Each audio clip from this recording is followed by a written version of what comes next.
makikita na natin si Kulas at si Mama.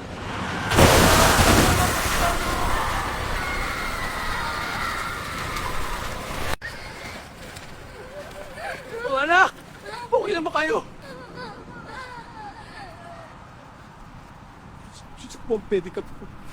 Iho, are you and your kids okay? Anong nangyari, Mark? For God's sake, muntik ka na makapatay! Sorry po sir, imbes na preno ang naapakan ko, yung gas po ang naapakan ko. Go call the police. Iho, buti at malapit lang tayo sa ospital. Ali kayo at ipapatingin ko muna kayo. Huwag kang mag-alala, I will settle all the damages. Salamat po sir sa kabutihan nyo. Pero okay lang po ba kung sa kabilang ospital niyo po kami dalhin? Andun po kasi ang asawa ko at isa kong anak. I'm really sorry for what happened. May pinagdadaanan ka pa pala. Di bale, I will replace your pedicab and I will cover your sick kids' hospital expenses, pati ni sa inyo ngayon kung meron man. Halina kayo, si Mark na ang bahala dito. Taxi!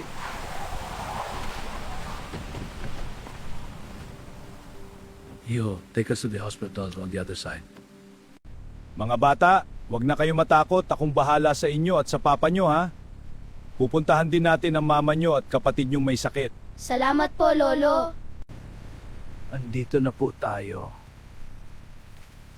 Keep the change, Iho. Mga anak, andito na tayo.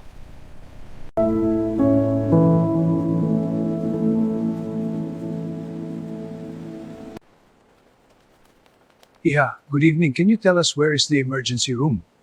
Good evening, sir. Diretso lang po kayo. Yang dulo po ang emergency room namin. Thank you, Iha.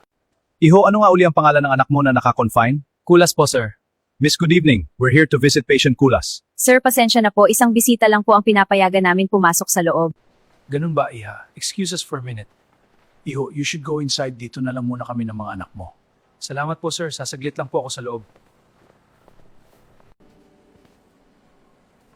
Ayun, nakita ko na sila Mama at si Kulas. Mama, kamusta kayo? Si Kulas, kamusta? Inaantay namin yung resulta ng lab test ni Kulas. Pero possible daw na dengue yung sakit niya.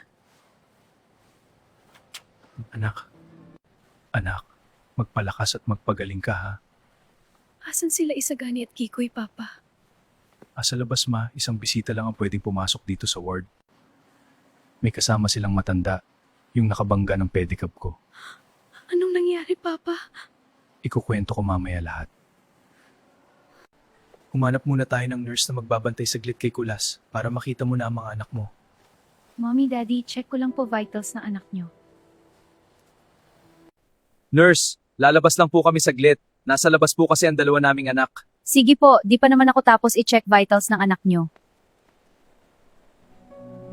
Nurse, is Dr. Ernesto Madrigal here today? Yes sir, he is doing his shift in his private clinic upstairs. Gusto niyo po ba tawagan ko ang assistant niya to inform Doc? No need, he is my son. I will call him directly. Hello anak, may ginagawa ka ba? I'm here in the emergency ward. I need your help. No, I'm fine. Si Mark nakabangga ng pedicab. Kasama ko yung nabangga namin. I need you to do everything to check if they are okay. Dad, thank God you're okay. Awan ng Diyos, anak.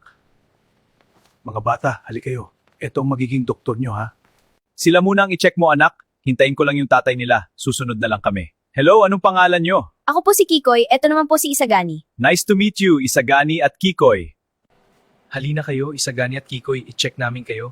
Pagkatapos, kakain tayo ha?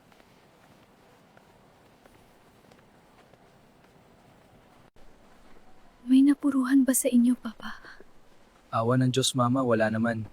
Pero gusto lang makasiguro nung nakabangga sa amin na okay kami kaya kasama namin siya dito. Ipapacheck niya daw kami, sagot niya lahat ng gastos. Papalitan din daw niya yung pedicab ko. Ang bait naman nun, Pa. Gusto ko siyang makita para mapasalamatan. Asan na ang mga anak natin, Pa? Baka pinacheck na ni Sir sa doktor dito. Ayun si Sir. Dad? Linda, anong sinasabi mo? Linda! Anak ko!